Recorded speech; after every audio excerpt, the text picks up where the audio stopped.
Hi, everybody. We're going to go ahead and get started. Thanks for joining us. Let's see. I think I did the introduction on mute. So let me go back.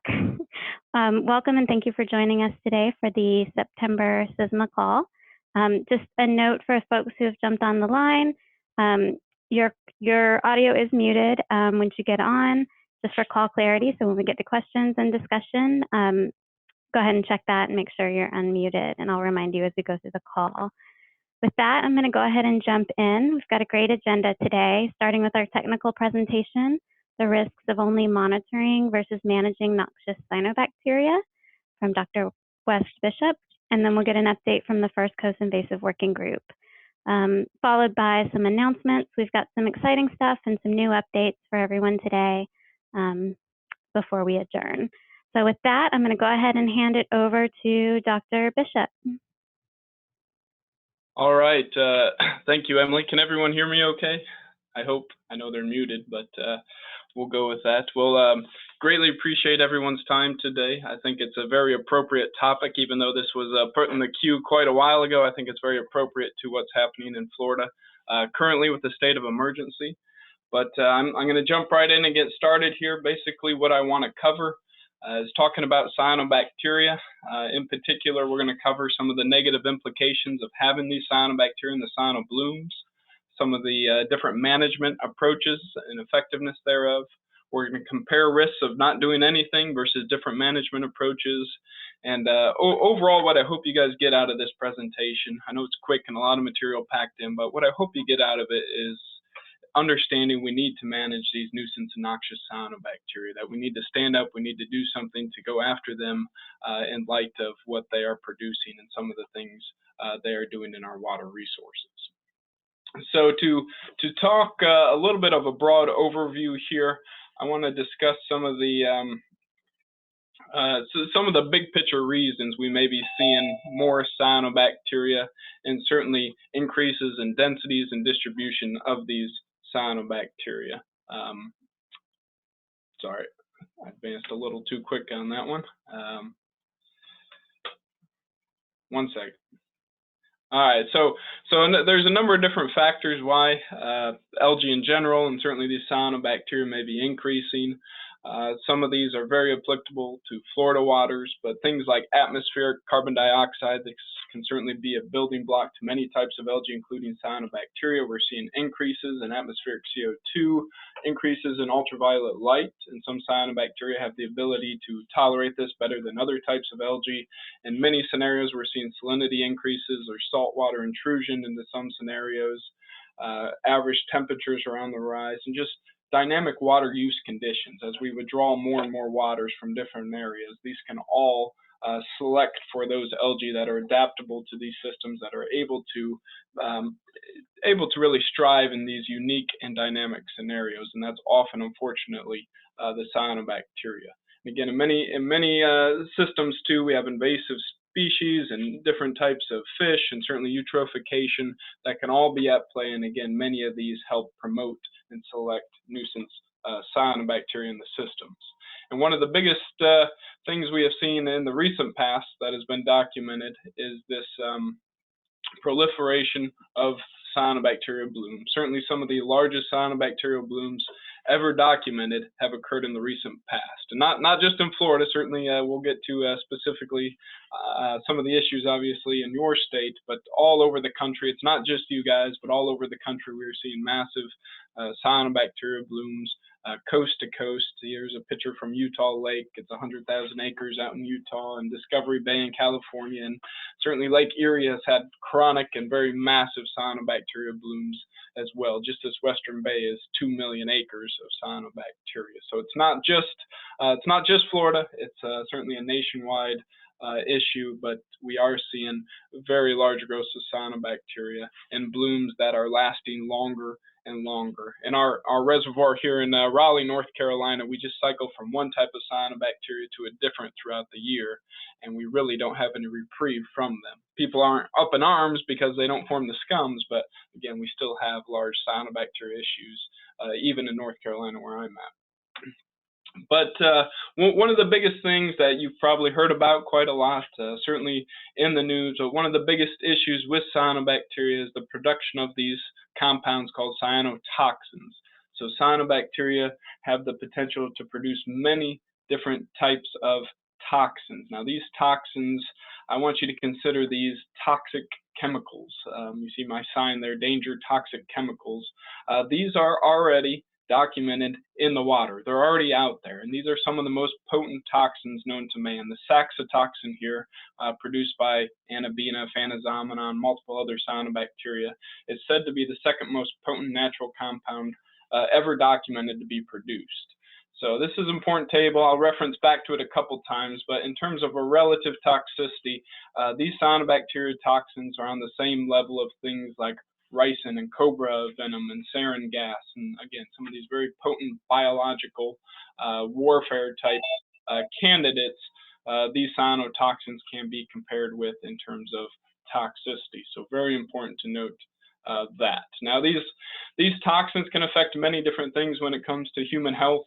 Certainly the liver toxins, many different neurotoxins being described. Most cyanobacteria have components of their cell wall called lipopolysaccharides that can affect the gastrointestinal system, so they're not good to be eaten. Certainly not for wildlife. Certainly not for people. Can give you basically an upset stomach, if you will. And then there's many types of cyanobacteria. I ran into some Lyngby and Crystal River that was producing some pretty potent dermatitis toxins as well. So very potent itchy rash. It's called fireweed in the marine environment, but these toxins can affect many different things when it comes to humans and human health. Recently, the EPA added multiple toxins on the candidate contaminant list for drinking waters, and they also published different health advisories.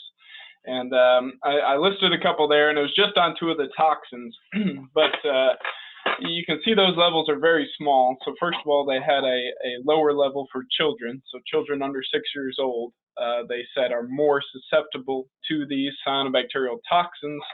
And you see those concentrations that they suggested guidelines in drinking water. And this is based on a 10-day exposure for children. And click here and go back.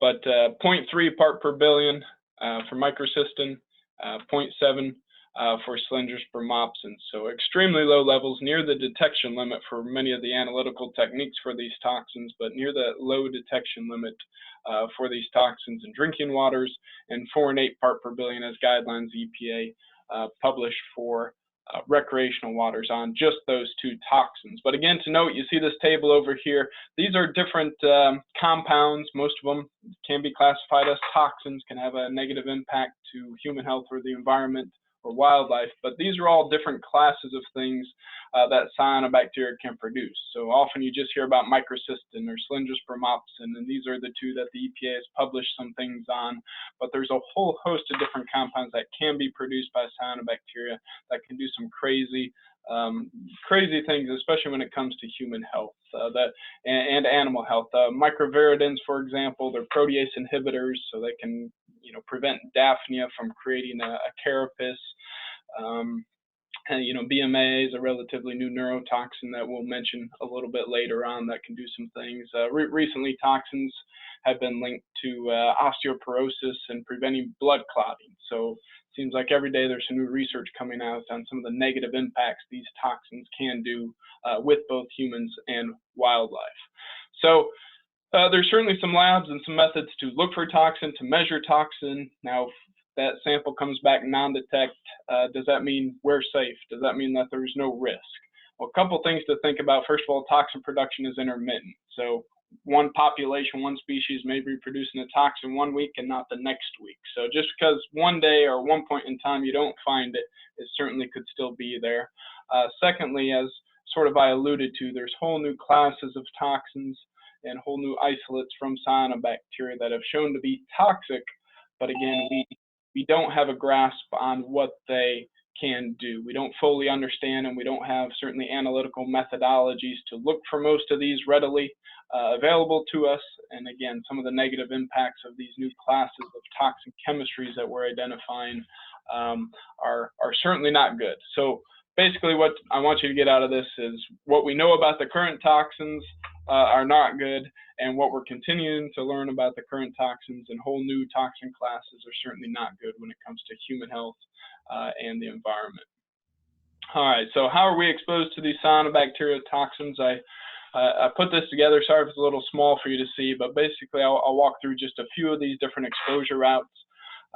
Some of them you may have thought of or may not, but we're seeing more and more accumulation in irrigated crops, irrigated fruits and vegetables, for example, that are irrigated from this toxin-laden water.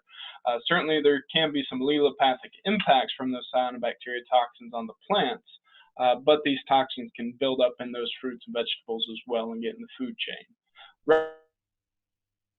Dermal contact, certainly to a point with some of the toxins, but directly uptaking a lot of these through the skin is not a very large, I'll say, route of exposure, but lots of times incidental ingestion and inhalation from the recreation itself is where that exposure comes from. Drinking water contamination, this is a very valid source, and often a large source where people may ingest some cyanobacteria toxins if they're not treated appropriately in the drinking water process. Fish accumulation, so these toxins can build up in the actual fish tissue that people eat. Lots of times they're in the liver and the brain and the kidneys, though, that we don't typically eat, but we are finding more and more toxin in the muscle tissue of fish. The aerosolization exposure is a very, very important one that often gets overlooked, and we'll certainly talk more about it. Now, it may not be quite as much as you're getting in a drinking water exposure, but how that toxin interacts with the brain, for example, it's much more, I'll say, worse route of exposure to be exposed to these aerosolized toxins versus, drinking them in many scenarios. And one more route of exposure is this seafood accumulation. So especially as things often get pushed or flushed downstream or pushed out and you're having blooms in ocean beaches, a lot of these cyanobacteria and cyanotoxins can build up through the marine food web as well. And there may or may not be protocols in place to test for these freshwater toxins primarily in that marine seafood. So again, just give you a snapshot of some of the ways we may be exposed to these cyanobacterial toxins.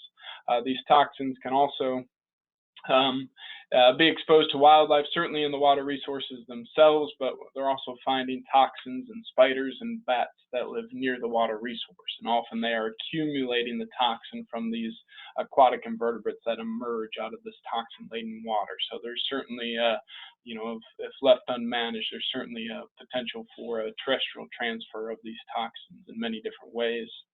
I just threw up a few different articles here just to tell you there's a lot of peer-reviewed research on this. Note this one is the BMAA neurotoxin found in South Florida aquatic food webs. So this is happening. It's there. This one links BMAA to some ALS clusters. This one shows that the BMAA can be transferred to suckling offspring that was in cattle in particular, but it can certainly pass to these young children, if you will, or calves in this case, and may have a greater impact on their development with that route of exposure. All right, so let's talk a little bit about management of these, or different approaches to management of the cyanobacteria. Now, EPA published this summary guidelines. I thought this would be appropriate to go through a little bit today with you. And basically, this is just a guideline document, includes a lot of the state approaches to cyanobacteria, but they call it this human health water quality criteria for recreational, basically, guideline for microcystins and Spermopsins. And I thought it was very neat, very good summary by the EPA in some ways, but I thought there's some neat nuggets that we can pull out of it to talk about today. So basically, the states have different departments, such as the DEP, that may take samples. They go out, they look for scums or cell densities or chlorophyll concentrations. So there's a lot of different parameters. Some states actually measure for microcystin, but there's a lot of different parameters basically that the states employ to go out and look for these potential cyanobacteria or cyanotoxins to make a decision from. And I will say the EPA in that document acknowledged many different routes of exposure. They do acknowledge this inhalation exposure, contaminated aerosols, but they sort of say that's only while recreating or only during recreational activities where that may be at play. So just keep that in mind as we move through here. But basically the recommended action, so whatever that threshold level is, a cells per mil or a toxin level or just a noticeable scum, most of the actions are, hey, close the system, put up a sign, issue an advisory, post warning signs, contact the health department, close down that lake if you find X, Y, or Z parameters exceeded at a specific site. I put in a few from a couple states here I thought were interesting. Utah just said consider closure. Nebraska says close down a beach, but allow recreation. So I'm not, that's okay, but I thought it was interesting. They also have this statement that says, hey, use caution and avoid prolonged exposure to the water. So that's a pretty vague statement, but they had that blanket statement in there for Nebraska. Maine's was pretty neat. It said, do not drink lake water during a bloom. I'm not sure it's advisable to drink the lake water anyway, but I thought that was neat that was in there, their document to avoid exposure to cyanobacteria and cyanotoxins. Let's see, Kansas, I thought Kansas did a pretty good job. They basically, had a lot of the same things as issue a health warning and health watch and put up a sign, but they did acknowledge, they're the only state to acknowledge that there may be an exposure outside the water resource itself. And they have it only in an extreme bloom scenario, but they do say picnic, camping, and other public land activities adjacent to the affected waters be closed. So if you have an extreme bloom, built up scums, Kansas does recommend that, I guess, just public activities next to the water be shut down. I guess if you're a private resident there, you'll probably be fine according to them, or they likely just don't have the jurisdiction. But this one was important to me because they do acknowledge that people may be exposed outside of the water resource, and that just putting up a sign and just shutting down activities on the water body itself may not be sufficient to protect human health. I know what you're thinking. Okay, what's Florida do? So for the most part, it's similar. I don't want to. I know there's probably some DEP folks here, maybe Department of Health folks on the line. I certainly don't want to call anyone out, but from the website, it is monitoring. The Department of Health, I believe, has the authority to actually issue a health advisory or shut down a water body. So I think that's sort of the similar basis to many other states. But to be fair, there has been grants for cleanup. There has been a lot more, I guess, action taking in the recent past with the state of emergency. So I do want to acknowledge the people involved in actual active management of the cyanobacteria there in Florida. All right, so this one approach, this monitoring, closing the lake, I guess what I want to pose as an argument here is that more risk or less risk. If we do nothing, if we allow the cyanobacteria to exist, to continue to grow, to take over our water resources, is that more risk or less risk than actual taking action? So a couple things to think about is the toxin exposure, to the fish and wildlife. If you don't do anything, if you only put up that sign and you don't do anything to actually address the cyanobacteria themselves, well, I haven't seen really any wildlife be able to read a sign and stay out of the water. I don't think the fish have any chance of going anywhere. So often we, sacrifice these organisms to being exposed to the cyanobacterial toxins. And there's definitely a lot of research. I won't go through all these, but definitely a lot of research for those FWC folks out there. A lot of research on these cyanobacteria toxins negatively impacting fish and daphne and mussels and manatees and anything I guess you can think of out there that may be exposed. So again, just doing nothing, just putting up that sign is not offsetting the cyanotoxin exposure to fish and wildlife. All right, and a little more big picture on the ecological side. If you don't manage these cyanobacteria, more likely to get entranced in the system, if you will, put down their protective structures, are more likely to come back the following year or just continue.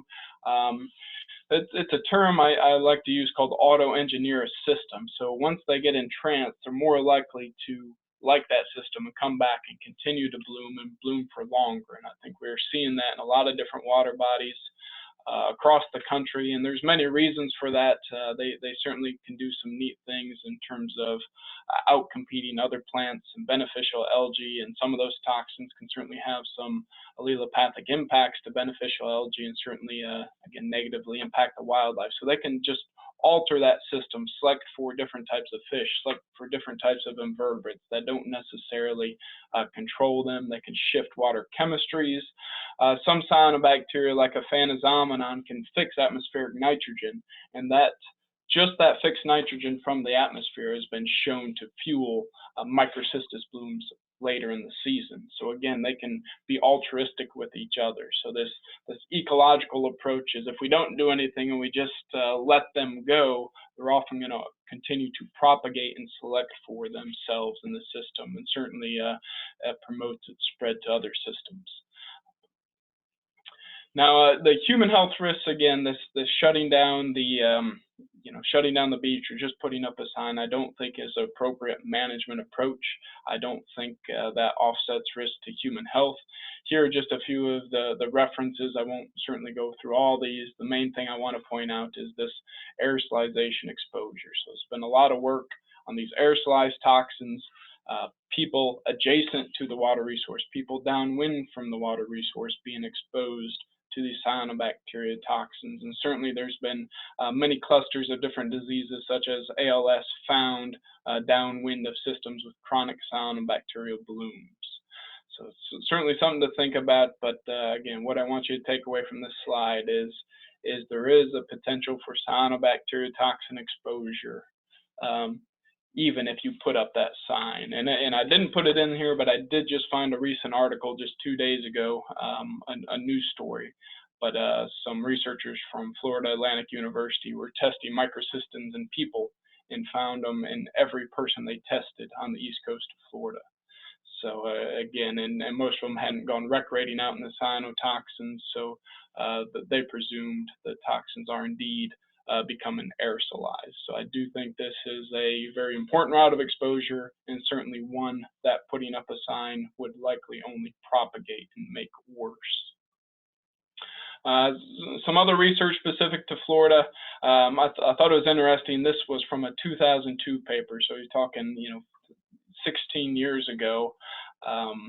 A paper found that there's a significantly higher risk of liver cancer in residents in Florida serviced by surface water treatment plants that experience cyanobacterial blooms than those by groundwater. And if I understood correctly, there's more and more surface waters being tapped for drinking water in Florida in the recent past. So, this paper was from China, but they did also find liver cancer associated with microcystin in the drinking water.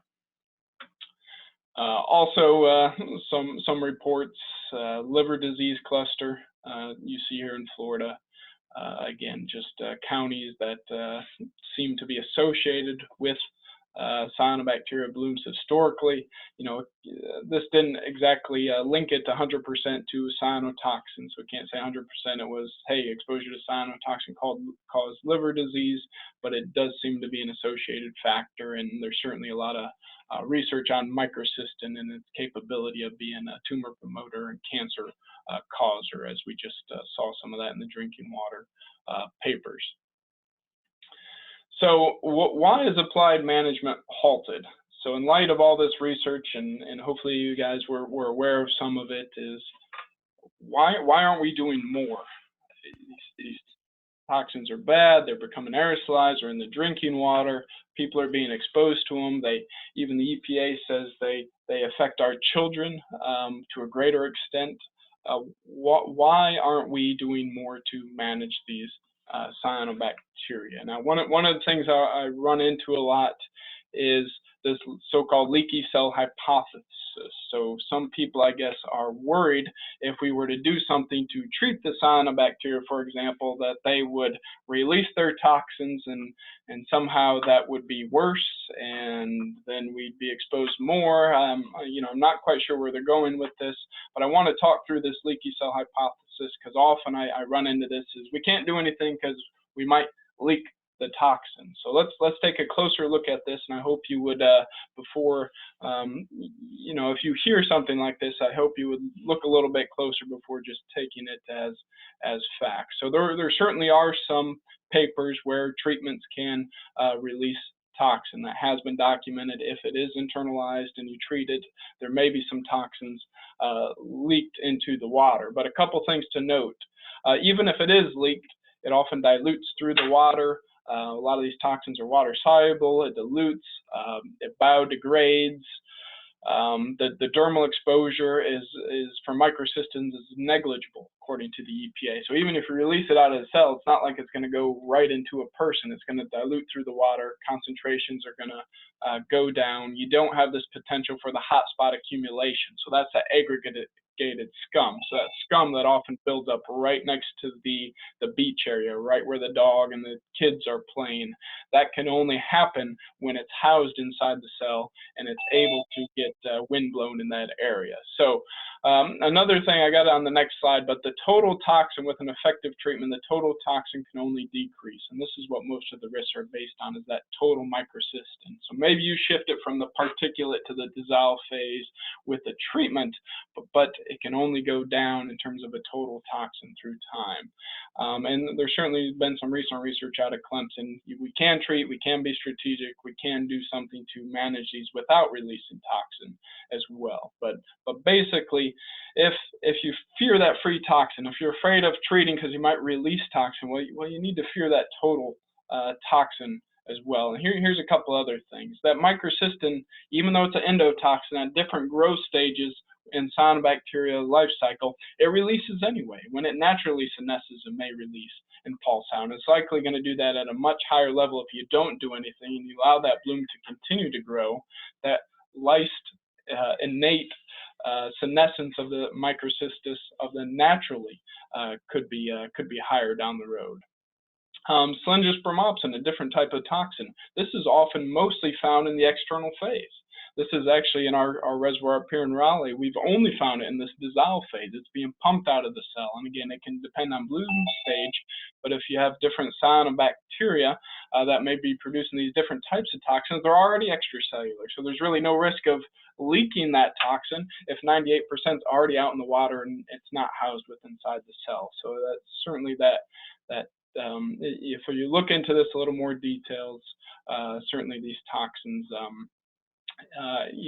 they're not good, but that leaky cell hypothesis sort of breaks down if you look at more details. But again, regulations and risks are based on total, both from the EPA and WHO, and certainly that can create that hotspot, that accumulated scum, which could be 1,000-fold or more than if it was diluted in through the entire water column. So just something to think about if you run into, oh, we can't treat because we're going to leak toxins. I guess my pushback would be, is that more risk or less risk? And I think we could argue it's more. And secondarily, real quick here, I won't spend much time, but if you're afraid of that released toxin, there's things we can do about it. That it's been, we combined it to different things. Even Foslock can bind up some of that toxin, or different clays, or there's things that can oxidize the toxins or flock them out, or add a bacteria to degrade them. There's a lot of that bacteria already growing with the population of microcystis that would biodegrade those toxins. But if you're so worried about released toxins following treatment, well, there's things we can do to mitigate those quicker as well. So again, these are things we can use as you know, to help justify management, if you will. So I don't want to take you know, I just got a couple minutes here. I know we're running short on time, but I running close to the end here. But I do want to make a couple points on this this slide here.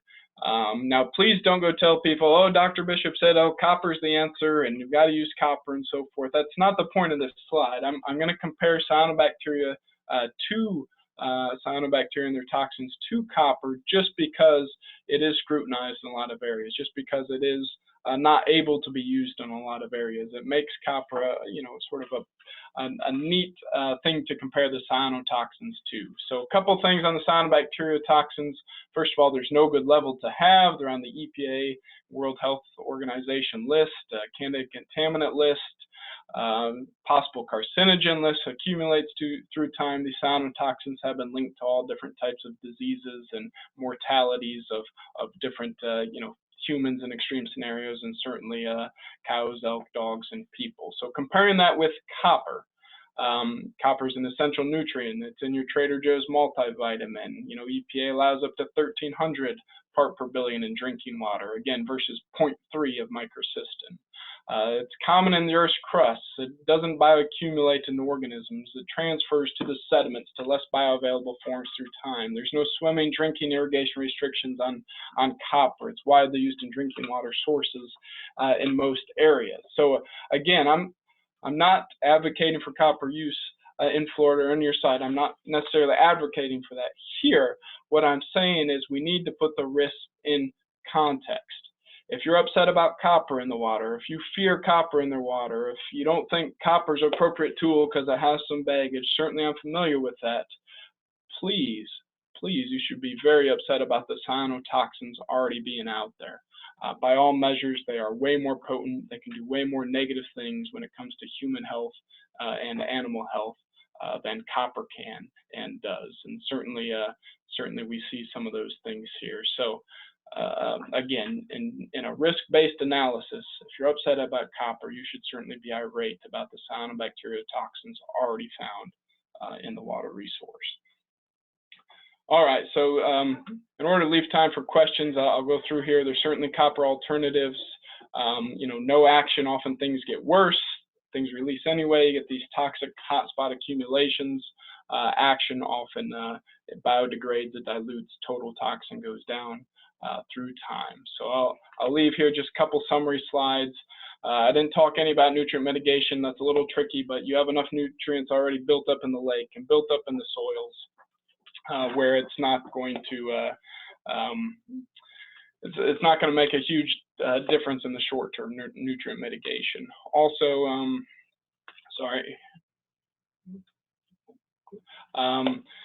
the release toxin mindset that Leaky cell is flawed. We need to directly manage these cyanobacteria. So suggested approach here, guilty to proven innocent. We need to acknowledge the known risks of these cyanobacteria and cyanotoxins, and certainly some of the unknown risks that we're continually uncovering. None of those are good when it comes to acute and chronic impacts to human or animal health. And certainly we should have a low tolerance for these toxic cyanobacteria in our fresh waters, not allow the toxin to be produced in sufficient amounts, not allow these bacteria to exceed densities that could produce these compounds that could affect us. So I guess what I hope you guys see today, and what I hope you can do, is help me advocate for more large-scale and aggressive management of cyanobacteria. Many of you are used to managing hydrilla and water hyacinth and know the negative influences of these plants, but I think we could argue that cyanobacteria are a much more nuisance invader, potentially much more harmful to human health and the environment, and I hope we could go after and treat them. Why don't we have crews of people treating these on Lake Okeechobee every day like we do some of the plant species? Again, I think we can build a case where that is needed and should be done. So again, my last slide here. Appreciate everyone's time. I hope I left just a couple minutes for questions, but I guess I'll open it up at this point. Emily? Yes, great. Thank you so much. Yeah, we definitely have a few minutes for questions. So if anyone has a question, remember, you're probably muted, so just unmute yourself and jump in.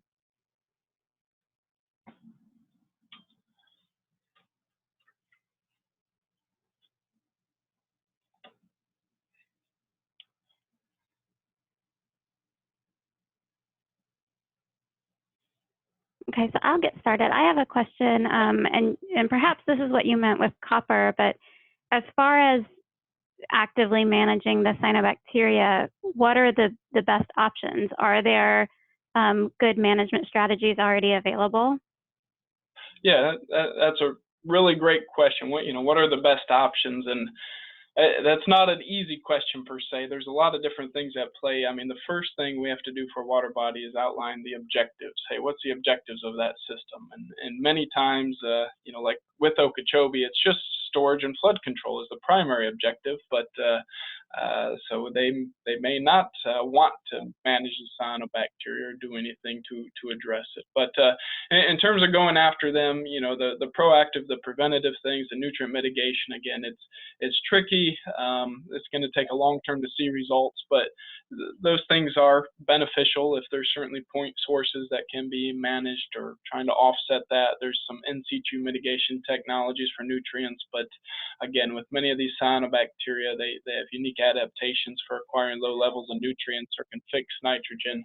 So I think the nutrient mitigation is good to a point, but I don't think it's going to solve it in the short term. But even in accordance with nutrient mitigation measures, I do think we need to go after them directly. There are a number of US EPA approved algicides. I mentioned copper, but I know that's restricted in a lot of ways, but there are some peroxide-based algicides, some other sort of organic-based compounds that can be used as algicides as well in aquatic systems. There's physical devices from aeration, for example, ultraviolet sonication. There's a lot of different technologies, but some of those may not be applicable to different bloom stages, different species, different types. But the ones I tend to recommend are ones that are approved for use by the EPA in aquatic sites like lakes and ponds. So there's a lot of, I'll say, unregistered type chemistries and actives, bacteria and enzymes and different polymers that may not necessarily be registered for use to clarify water as an algicide.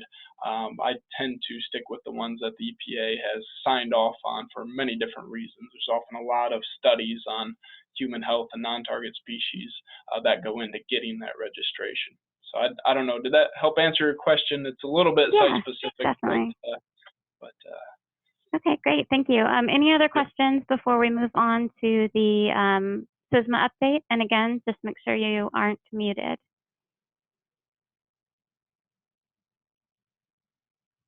Okay, great. Well, we'll go ahead and move on to the SISMA update. If you do have any questions or any follow-up, you can email Dr. West's contact information is there. And thank you so much for the thorough presentation and joining us today. So let's see, let me get the slides under control.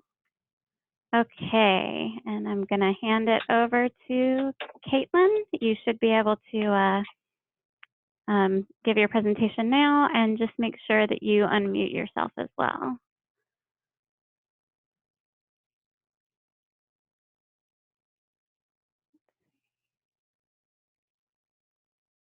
With the First Coast Invasive Working Group up in Northeast Florida, we cover Nassau County, Duval County, St. John's, Clay, and Baker County. So we have 5 counties within our region that we work with, 3 of them being coastal counties. So I am fortunate enough to be co-chairs with Jessica Spencer, and she is actually with the Army Corps of Engineers in a specific invasive species management branch. And I am out of the GTM Research Reserve in Ponte Vedra Beach, Florida, and I'm part of the coastal training program there. And I know I had a challenge earlier getting it to advance, and I can't seem to get it to advance right now, Emily. So see if you can click your cursor on the screen And then you should be able to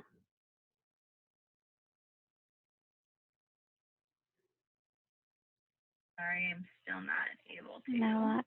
That's okay. I can certainly, let's see if I can do it. There we go. Alrighty.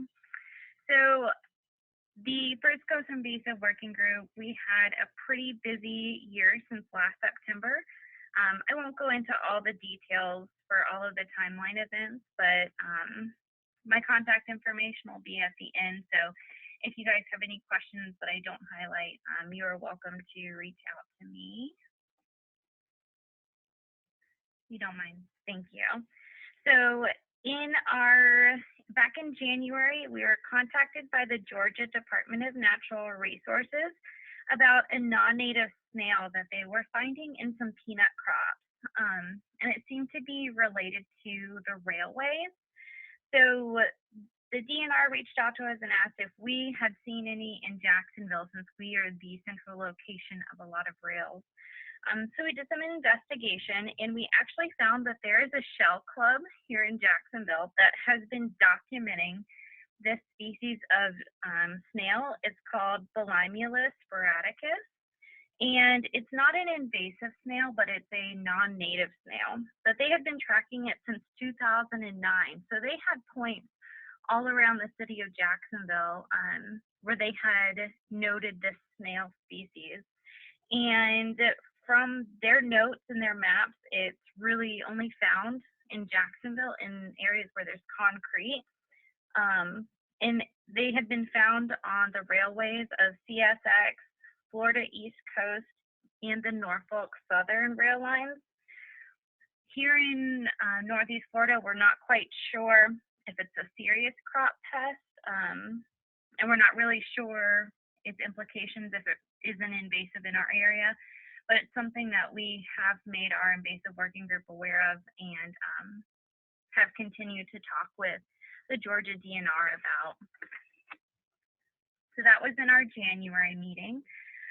Then in March, on March 3rd, we actually hosted our 12th annual Air Potato Roundup. We had 9 sites that participated, and we had just over 95 volunteers. With that, we collected less air potato this year than we have ever, and we only collected 195 pounds of air potato. And actually, of those 9 sites, only 4 sites had any air potato. And when I say any air potato, we had one site in Hanna Park that only had 5 pounds of air potato. But then we had at Jacksonville Zoo, and there's an Orange Park location, they collected 150 pounds. So the sites that were not collecting any air potato focused on some other invasives, such as coral ardesia, wild taro, Boston fern and asparagus fern, giant reed, camphor, and Chinese privet. They really focused on invasive plants that the general public could really get into helping remove and didn't require a lot of herbicide effort. And then we also worked with the St. Johns County Parks Department, worked with their naturalists in identifying Brazilian pepper, because Brazilian pepper is really starting to become an issue in our region. And so we hosted a training for volunteers and an actual work day with the county to help remove some of the Brazilian pepper at one of their natural areas. And this is one of the smaller trees that we worked on, and it was right along the water side. So we had that opportunity to discuss different herbicide application techniques to make sure that we weren't getting or interfering with the waterway. But this site also had one of the largest Brazilian pepper trees that I have ever seen. It was probably over 50 feet tall. So we had several work days with the volunteers to get that removed.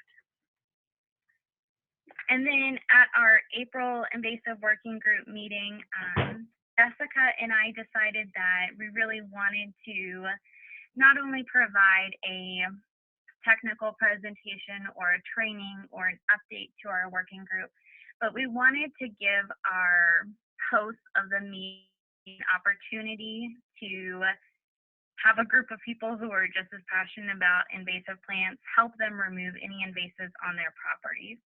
So we've started to rotate our meetings around our 5.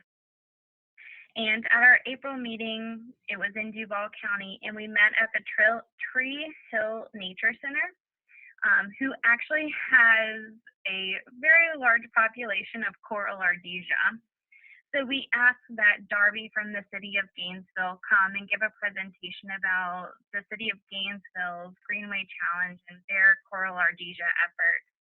And then after her presentation, we took a group outside and we worked on identifying coral ardesia and kind of talked about some removal efforts and how that's a great invasive to include the general public and volunteers on.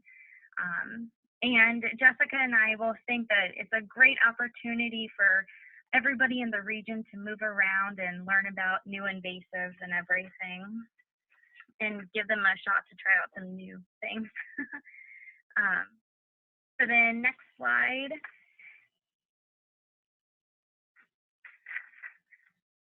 Maybe. Sorry, my PowerPoint just shut down. Give me one second.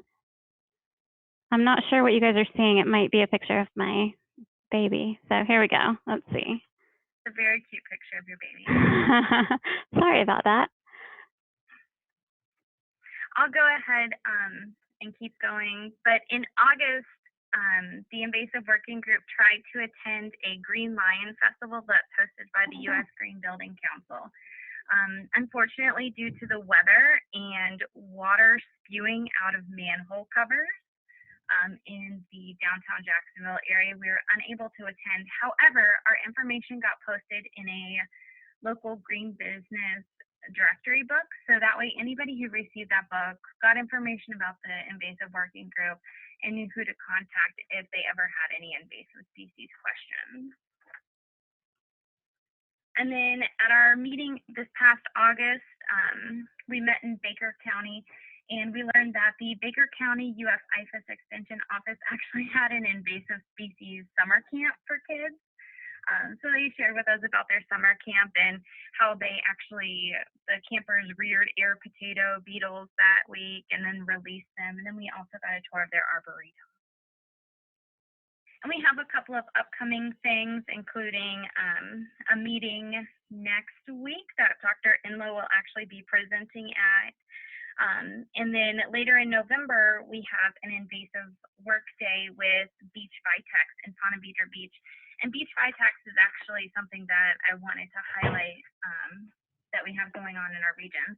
So if you haven't seen Beach Vitex, you're very lucky. It is actually considered in the Carolinas to be one of the, like the kudzu of the coast. The plant sends out horizontal runners that can be between 5 and 20 meters, and vertically can grow up to 1 to 5 meters. So it's a pretty large invasive plant that we have an issue with, or are beginning to. You can see that the leaves have that nice pale green color, and then it has a white and silver gray along the edge and the lower surface. And you can see some of the seeds in these photos. Right now they are green and yellow, and then as they change their colors to a purple and black, that's when you know that the seeds are maturing. So hopefully I can go through this quickly to keep an eye on time. But we have found 3 populations of Beach Vitex in St. Johns County, and that's indicated by the 3 yellow pins on the map there. And I will actually start with the easiest site that has the smallest population. So this site, we found it in 2016. Like I said, it's the easiest site, smallest population. This was what it looked like pre-Hurricane Matthew. We were able to take care of it with about 5 volunteers. And then this was the site after we had treated it and after Hurricane Matthew. You can see that you still see that flagging tape on that main plant or the main branch of that plant. And unfortunately, since Hurricane Irma, this whole site has been washed away. So we no longer are able to monitor that. But we hope that we were able to take care of it before it washed away. This is our second site. It's just 5 properties north. And I would say it's probably the largest population of beach vitex that we have had to tackle. So, and Emily, I don't know if you were here around the first time that we treated it, but it was first treated back in 2015. And I just want to point out down at the bottom of the slide, you can see a brick wall, and you can kind of see some of the brick steps. So just keep an eye on that area as we go to the next slide. And this was the site after our initial attempt to eradicate the beach vitex. And something that you couldn't see before is the actual ocean view that this homeowner has. So we then followed back up with it in 2016.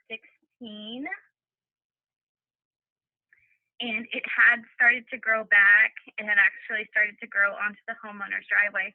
However, it wasn't as tall. So that was exciting news for us.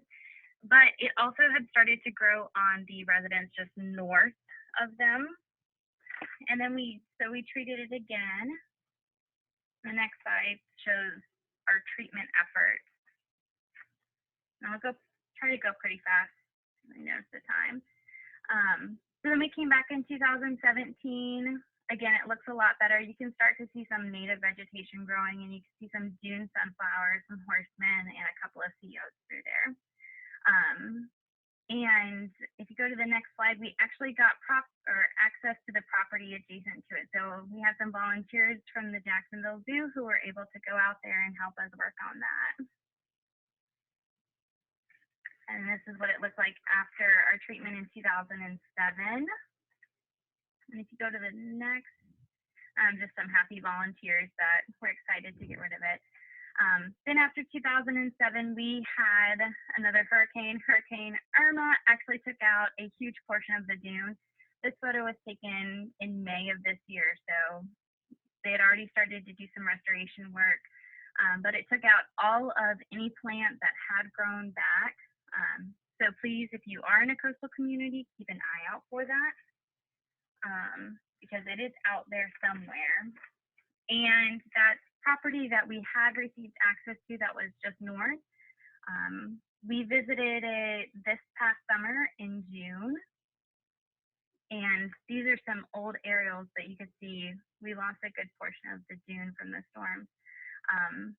But now we have beach vitex that has grown into that property that was just north, and it's actually starting to grow in some restored areas. You can see it's starting to take over some of the gaillardia and the dune sunflower, and the homeowners recently restored sea oats. So this is our next project, which Jessica and I would like to invite anybody who hasn't had the opportunity to see beach vitex to come out with us on Tuesday, November 27th, around 8:30 in the morning. Just let me know if you plan on coming, and we'll take you out so you can see beach vitex, see how we treat it, and get you a little bit more hands-on activity with it. And since beach vitex is such an issue in our area, I just wanted to share some of the educational pieces that we put out there. Jessica Spencer was actually, she wrote an article back in July for the Vero Beach portfolio of beach vitex. So hopefully anybody who's reading this magazine in their hotels or condos or rentals is able to read about that. The GTM Research Reserve also has a newsletter that goes out on a quarterly basis, so we were able to get an article in there. We have shared it with the Northeast Estuarine restoration team, so people who are regularly out on the water, as well as local sea turtle patrols. So hopefully we're getting the message out there. And if you have any questions, feel free to reach out to me or Jessica, and hopefully we can answer them. And that's all that I have. And I think I'm out of time. Great, thank you so much. Yeah, so we have a few updates to get through. If you do have any questions, please feel free to follow up with Jessica or Caitlin. And Caitlin, I'll send out an email about your workday and the invitation, since that's been one we've been sharing a lot as a current EDRR. So I'll send out a note about that as well to the listserv. So that was awesome. Thank you so much. So real quick, let me do a time check. We've got 5 minutes. So I've got a few updates for the CISMA folks on the line. This is kind of a save the date. So we are starting to plan for National Invasive Species Awareness Week. It is technically and officially Monday, February 25th through Friday, March 1st. Traditionally, we have observed it basically from the weekend before it to the weekend after it. Any events your SISMA hosts in that time frame will count and advertise as National Invasive Species Awareness Week efforts. So the weed wrangle, you guys, thank you everyone who provided your feedback. So far, all of the SISMAs have been interested in participating. And based on the feedback we got in the poll, spring was a good time for folks. So we decided to kind of combine that and make it a National Invasive Species Awareness Week effort. That way it'll kind of leverage both activities. So most likely this will be Saturday, March 2nd. And it's actually really good that we had the First Coast update because it provides a great example. So the First Coast Invasive Working Group has been doing the air potato roundup for about 12 years, as Caitlin mentioned. And because the air potato is diminishing and a lot of places aren't having, as much air potato to engage people with, which is great, but it means we have to focus on other things. So essentially the First Coast Invasive Working Group has agreed to transition to the weed wrangle since they're already transitioning away from solely working on air potato on that day. So essentially, if you've had an annual weed pull type event around National Invasive Species Awareness Week, then it'll be a part of the weed wrangle process. So you'll get some more information about this from me of the coming months. The SISMA leads will get some information and can share it with folks, but just stay tuned and start looking out for more about the planning for this. Also, just a quick announcement, the Forest Stewardship Program through US IFAS traditionally hosts about 3 to 4 workshops per year in partnership with SISMAs. So in 2018, they hosted workshops in Nature Coast, Sun Coast, and Heartland SISMAs. I think the Heartland SISMA workshop was just last week or the week before. So Chris Demers, the manager of that program, is looking to schedule for 2019. So he's chatting with North Central Florida SISMA and Big Scrub SISMA, but there's a few spots left. So if you're interested, if your SISMA might be interested in partnering on the Invasive Species and Control workshop, it's a set program that they host around the region each year. So please contact Chris to get more information and talk about any interest you may have in hosting that in your area. And then finally, we just wanted to highlight this for folks, grant opportunities. The FLEPC grants should be, I don't think they've been announced yet, but they should be announced soon. So we just wanted to get them on your radar. Each year we have the opportunity to apply for funding through their education grant, which you can write for up to $1,000. And then they have a specific SISMA grant, which is a shared pot of money that SISMAs can apply for. So these grants, especially the SISMA grants, a lot of times people aren't even applying for them. So we just want to make sure, and once the official announcements go out, we'll let people know, but you can find more information on the websites for each. And you can look at past proposals. The proposal process is relatively simple and straightforward for these grants as well.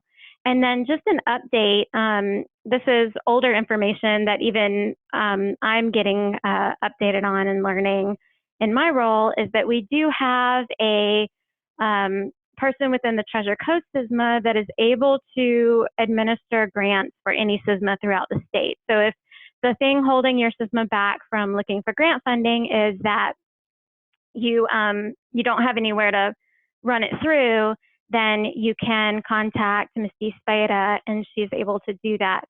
So there's actually a whole information document on our website at floridainvasive.org/SISMA info, and it's the SISMA Grant Administration FAQs. And it goes through the whole, it has a whole outline of how you can take advantage of that opportunity. And then lastly, just a quick update on the call schedule. So next month, you'll want to be sure to hop on. We're going to have FNA present on their role and what they do with FISPs and SISMAs and how they can help support your local SISMA. And then we'll get an update from Heartland SISMA. No calls in November and December as usual. Happy holidays and And then we'll come back in 2019, and we're working on the schedule now. We will have an update on glyphosate issues from US IFAS based around some of the stuff that's come up since the trial and other current events with glyphosate. And then we're going to focus on the first half of the year, we're going to focus on CISMA capacity building. So the results of the surveys that your CISMA leads responded to help us get a better understanding of where you guys are at and what your strengths and challenges are. So we're going to have some calls. We're going to feature CISMAs that have a really good strength that they can share with other CISMAs. So topics like volunteer work days, leveraging resources, our EDRR lists, and things like that. So that'll be the focus of much of 2019 CISMA calls. And I think that's it. We're right on time. Just remember, you can find all of these calls online at floridainvasives.org/CISMA calls. It takes about a week to get them up, so you can look for this one maybe towards the end of next week. And thanks everyone for joining us, and have a great afternoon.